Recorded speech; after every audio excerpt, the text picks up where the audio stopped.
Great. Okay, so I will start. Thanks everybody for joining. There are some people that will join as we go along. Thanks everyone for taking the time out of lunchtime. 12 o'clock UK is quite a precious time for a lot of people, but thank you very much for joining. I thought this would be a great opportunity to show some of the more hidden features of LiquidityFinder. We've been very busy over the last few months adding more and more features, and I have a lot of one-to-one calls with people, and it just struck me that it would be very useful perhaps to show a lot of people at one time what we have been doing and to show things which people aren't really aware of. Last night we got our 1,000th user registered on the site, so there are quite a few people out there who use LiquidityFinder and come back regularly. Just to give you an idea of the type of people that use the site, we have people from tier 1 banks, tier 2 banks, asset managers, crypto firms, professional traders, retail brokers, of course, and the curious trader, let's say, or even tech firms. So the whole range of the market is using LiquidityFinder, which is great to see. We've added a few new features which will hopefully encourage more people to sign up and post content. So one of the things I'm really hoping to achieve today is to give you a bit of a better understanding of what the free features are on the site. There are lots of free features that people aren't really aware of, and that everybody's kind of really under the impression that you have to pay to use the site. Not at all. If you want to post content, you can do so as an individual. Obviously, companies have a different set of features, which is basically LiquidityFinder's business model. So we charge companies for posting content, sorry, not posting content, for having a company presence on the site, and they can post content. But what I'm going to do today is show you, first of all, the free features on the site, and then a little bit towards the end, I'll show you some of the paid features that companies take advantage of. So I'm going to jump around a little bit, so I hope that's okay with people. I will aim to send out notes after the presentation, so everybody's got a kind of record of what we've gone through. A couple of things I promised to show you in the invite. So I'm going to show you the providers list. So we have two categories of company on the site. The providers really are liquidity providers or tech firms that offer liquidity, and we have companies that are, let's say, supporting companies in the industry. Under the providers menu, we have some features which are pretty hidden. So I'm going to show you from the all providers list. We have, obviously, all the providers are shown in this menu, but if you want to filter down by companies from, let's say, offering a specific asset like a crypto pair or a more obscure currency, you can do that by clicking on this drop down here and let's say, for example, search by asset. A good example I came across earlier was, let's say, sterling Thai baht. Not a hugely popular pair, but there are some companies that offer it. So if I type in GBP THB, press search, which companies on LiquidityFinder offer that? Well, Hantech Markets as an example. And if we go into the Hantech Markets or Hantech Prime provider page, we can see down here at the bottom the currency pairs that that provider offers. So if we go to unlock that, you have to have an account to see all this detail. If we click on the list of currency pairs here, we can see GBP Thai baht somewhere around here. It should be. It's funny enough, it's not, but it's probably under. Here we are, down the bottom here. If I click on that, it should show me all the other providers. Well, in this case, it's obviously Hantech Markets again. But if you click on a currency pair, it'll show you all the providers that have liquidity in that pair from the drop-down list of currencies on that provider. So if we want to see providers by the technology they're using, again, we can choose search by asset. And let's take as an example Integral, which is an FX aggregator. Which companies are on Integral?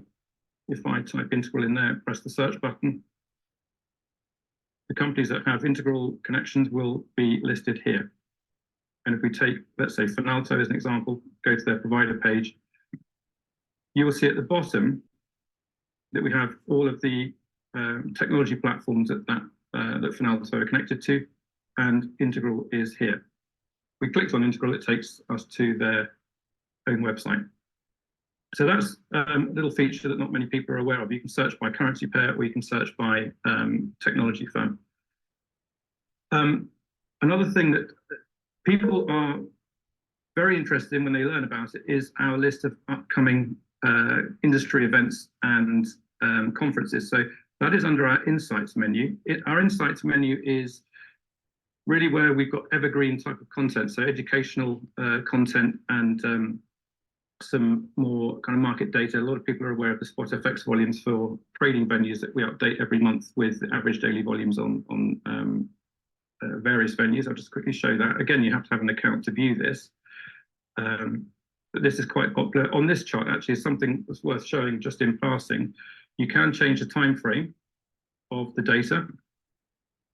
And also, you can change the platforms you want to view. So we'll take a few of these out and show you that the chart then is edited to show you the companies you're particularly interested in.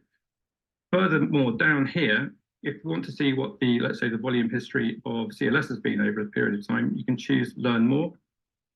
And this will show you the table of data that is behind the graph. So that's just CLS over the last 5 years, sorry, all time, so that's since 2016.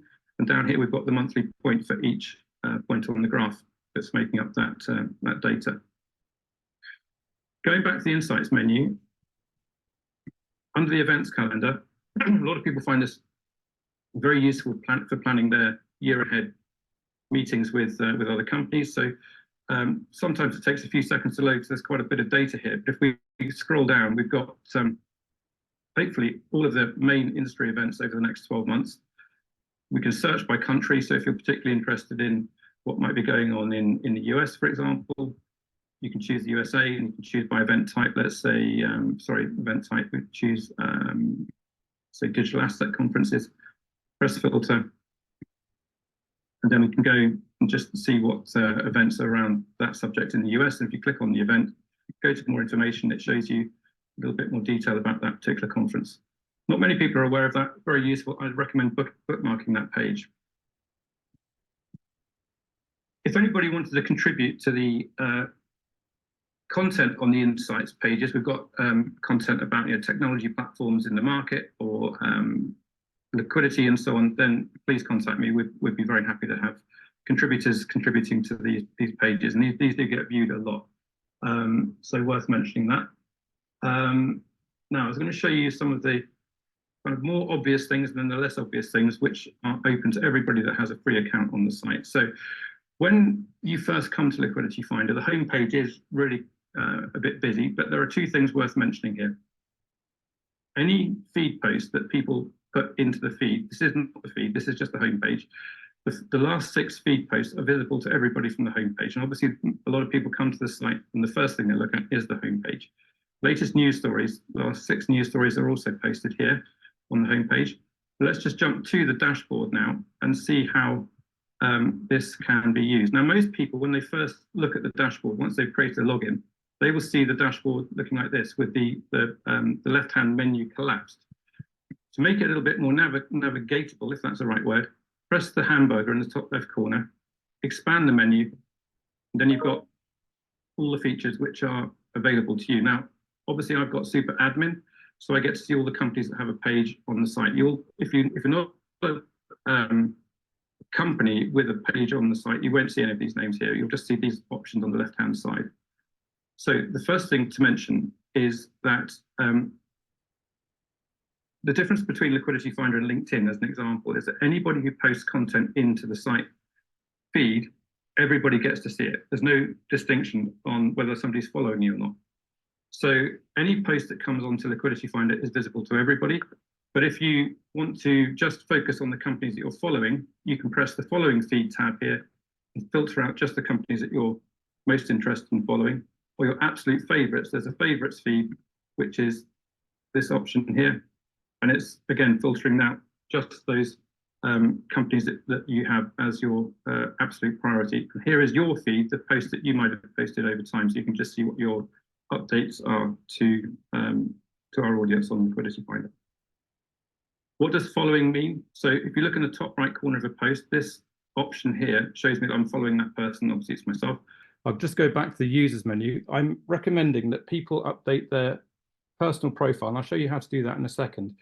But But companies are now searchable on the site. You can search by name and search by company. So if you're at a company and you'd like to let people know your news or make updates on the site, then I'd recommend that you update your personal profile with your company name. I'm just showing you an example of somebody that's done that, Steve Martin at Greengage. If I click on his profile, it gives me a bit of information about Steve. I'm following Steve. I can send Steve a message now direct from his personal profile page. So if I click on Start Message, give it a title, add a message to Steve. Now, what happens then is he gets an email saying I've requested to have a conversation with him.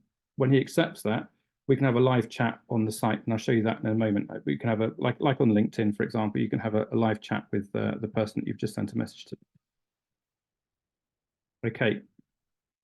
So how do we update a personal profile? So if I go down to the bottom left of the menu, when I click on profile, there's an option here to update your bio. The company section is a little bit further down in the middle. One of the important things that people can benefit from is to change the banner on your personal profile. And the size has to be 1370 by 160 pixels, ideally. If you'd like me to create that size banner for you, just send me an image and I'll do that. I've done that for quite a few people. I'll send that back to you by email. But once you've done that, and ideally added a photograph, then when you make posts on the site, people really know who you are and what your company does, and it will hopefully encourage engagement with you and your business. So this is all a free option on the site. Let's go back to the dashboard now. Let's show you how to make a post. So the first thing to do, once you've logged in, go to the dashboard, which is the home, the house symbol. I would not recommend using this quick post section here. This is like a quick message out to the world, but it's that you can't embed links here. What you can do is use the quick method is to use a post link option here. Click on that, and you can copy and paste a URL from another website. I've got one prepared earlier. So if I go to this news article about the CEO of HSBC resigning today, I'll copy that URL, Control V, paste that in here. And we scrape the headline and the image. You can add some text. This is very interesting, whatever. Highlight it, you can make that a headline. And once you post that or preview it, then post it, that's immediately sent to the feed and everybody can see that. If you want to edit a feed post, you can't actually edit yet. That will happen in due course. But at the moment, you can click the bottom right corner, the three dots, delete the post, and send it in again. If you delete it, it's immediately removed from the feed. There's another option for posting in the feed, which is the full editor. This is where you can effectively make it like a blog post or copy and paste some news in here or some research. And if you look at Saxo Bank further down the feed, this is what they use for posting their content. So every day Saxo is posting market commentary, and it's a full, effectively a blog post in the site. Now how you do that is you go to the full editor, give the post a title, copy and paste your text. Any hyperlinks in the text are copied over. Then just choose an image that associates with that article. Then preview post and post it, and it's in the feed. People can also comment. They can like posts. They can bookmark posts. Add a comment. Emojis, well, not there yet, but they're on my keyboard, so you can just put a comment with an emoji if you really want one. Great. When I say great community, great. And submit the content comment, and that's added to the feed post from Swissquote. Now, the next thing I want to show you is adding a YouTube link. So YouTube links also work automatically as well on the feed. So I'm going to take a video from, let's say, Goldeye. If I copy and paste their URL, again, it scrapes the text associated with that video by preview post and submit it. when I click on that article with that link to YouTube, it actually takes me as a user to YouTube directly. And Visual Edge by Goldeye is a leading. We can't actually at the moment host videos ourselves because the bandwidth for that and the hosting charges would be enormous, but we will get there one day. But at the moment, it links to YouTube work. We can embed YouTube videos and Vimeos on company pages or provider pages, but at the moment, just feed posts will copy the link and scrape the image and take a person to the actual YouTube page where that video is. So hopefully that's useful. Now I'm going to show you some of the features that companies get when they have a page on the site. They can post content either as news articles or again as feed posts. And just to show you how I do that with LiquidityFinder's news or industry news on LiquidityFinder, I'm going to use my content management area as an example. So LiquidityFinder on the left-hand side here, if I click on that, this is where I control basically the content that LiquidityFinder submits to the sites. And also, this is where I control the content on the LiquidityFinder page, which is actually hidden to everybody, but it's just an example that we can use. So if you have a page on the site, you can update the content under the page profile tab here.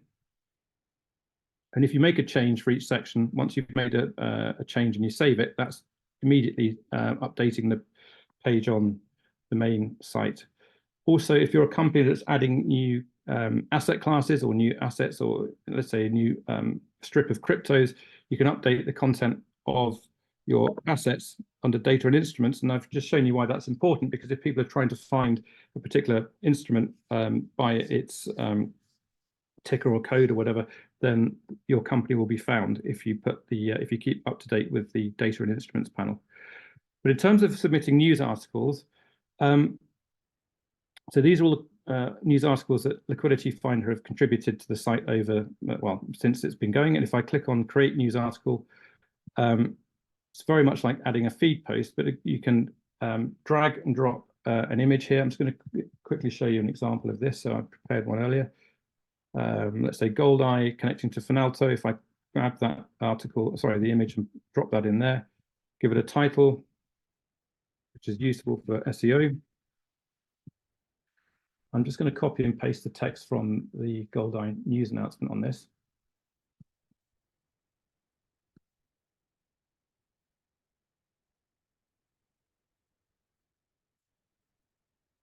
Add the author name. And one of the features that not many people are aware of, I can actually post date content. So if I've got, let's say, a series of blog posts or a series of articles on a particular subject, I can click on the publication date and give it a date in the future. So let's go to publish this on May the 1st tomorrow. I want this to go out at 6 o'clock in the morning. Press OK. And that is now going to be waiting on the system to go out at 6 o'clock tomorrow morning. And when I take content and post it into the site, any links that are in that original content are also carried over. So if that's published, those links will remain on the site as well. And what I'd recommend you do when you post a news item is give a little bit of spacing between paragraphs, because when you copy and paste, the spacing disappears. Give a little bit of a subheading. And at the bottom here, you can categorize the article into whatever is the most appropriate. So let's just, as an example, just choose fintech. And down here, these article tags, these are completely free form. So usually what I do is take the company that's in the article and add those, but this could be any text at all. So if I type clear vision there, if anybody clicks on the tag in the article and there are other articles with that tag, then it'll filter out all those news articles with that same tag. You can optimize that article for SEO, give it a title and SEO description down there, press continue. Get a preview of the article there. If you want to make a change, you can go back and do a bit of editing. I'm going to submit that article, and then it appears in my list here. If I want to make a change to that, if I want to edit that in the near future before publication or even after publication, I can click these three dots here, edit the article, and go back and change things. I can change the image, I can change the text, add some hyperlinks, and whatever.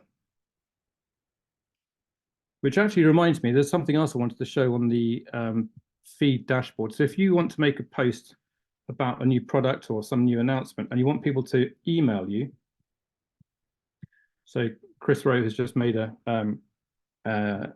post there. Let's just have a look at Chris. So if I click on that post and I click on Chris, I can contact Chris about that brokerage requirement, message user, and so on. But one thing that people can do, which they're not really aware of when they make a post, is add their email address. So people can click on your name and either email you directly to your email address or add a link to message you through LiquidityFinder. So if I make a quick post here,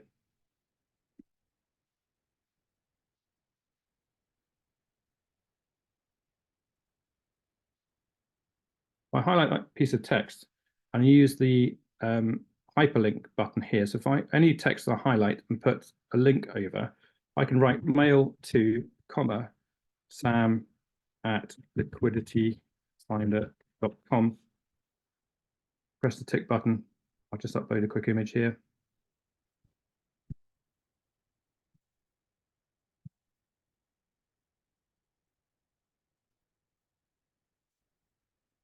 Okay.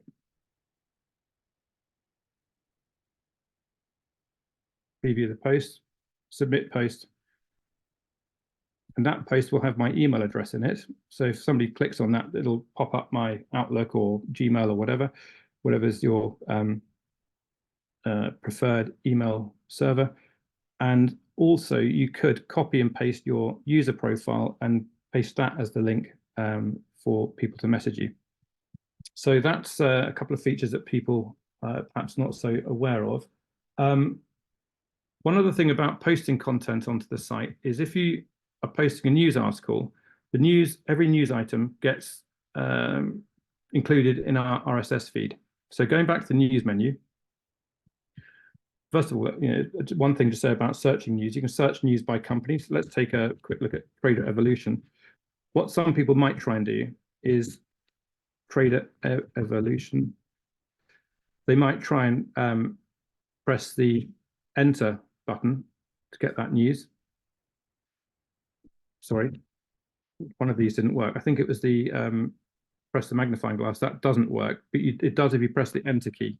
So just quick tip there. But anyway, on the RSS feed, if you press this symbol here for the RSS feed, every news item gets included in the RSS feed. So if you post content onto the site, then it can be picked up by whoever's got an RSS feed reader for LiquidityFinder. Going back to the dashboard. One second.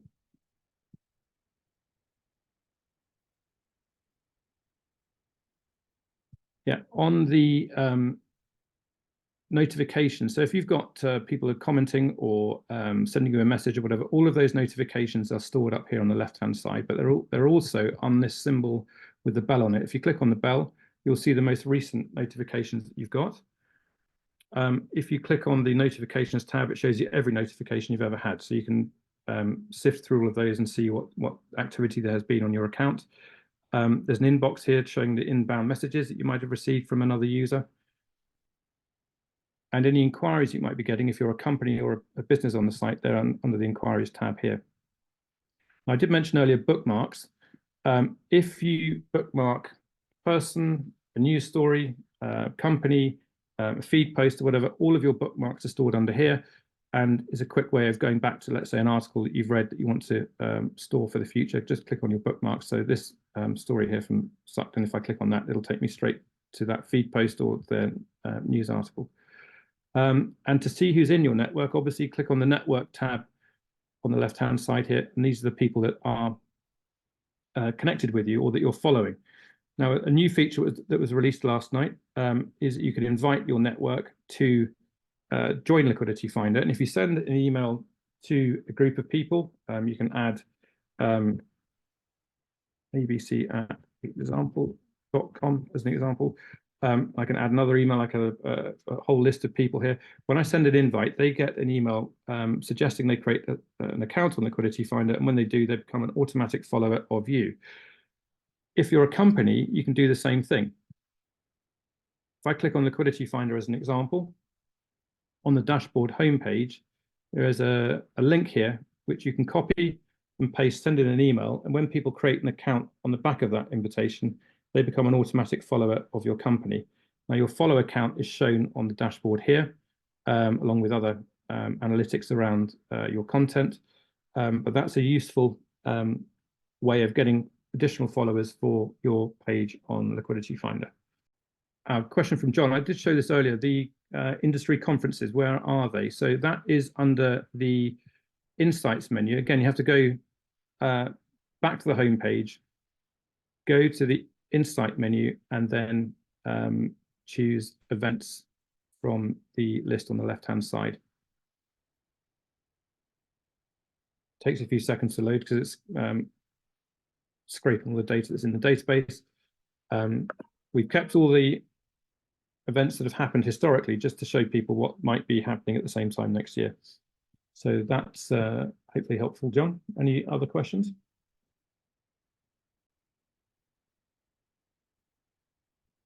Any tips to increase the virality of posts? Very good question. I'll have to think about that, Laura. That's obviously something good to do, but I think the increasing number of followers by sending out links to your contacts would help to do that. But one thing that we are introducing fairly soon is the ability for people to choose when they get an alert about the company they're following. So, for example, if I go back to the dashboard and the profile option, that's right, I did see it. There is a place where you can set your notifications. Sorry, it's in settings, I think. Yes, settings and the notifications. You can actually switch on or switch off the notifications that you receive by email. Soon we're going to add the updates for people that are following companies to switch on which companies they get notifications for. So that would help your followers, be aware of any posts that you make. And that's coming soon. I think that would help increase the virality of posts. So that's hopefully answering that question, Laura. Anybody else?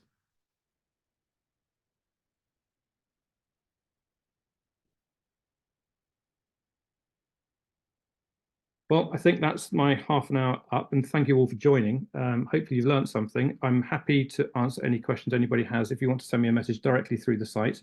One other thing that's probably worth mentioning, top right corner, if you click on your own profile, there's a settings menu and so on there. Oh, we've got dark mode. I wanted to mention that. Every good tech company has a dark mode on their website. You can send me a message through the user's dashboard here. Oh, God, I see people have already started updating their profiles on the site, so that's great news. So hopefully that's been useful to people. I'm always here for any questions. So it's been a bit of a monologue, but hopefully you all learned something.